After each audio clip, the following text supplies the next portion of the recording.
Hi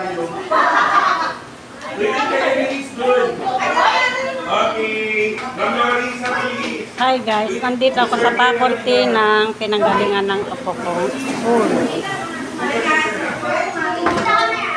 Okay, 1, 2, 3. Okay, one more. 1, 2, 3. 1, 2, 3. Thank you so much, Eh, nawala na.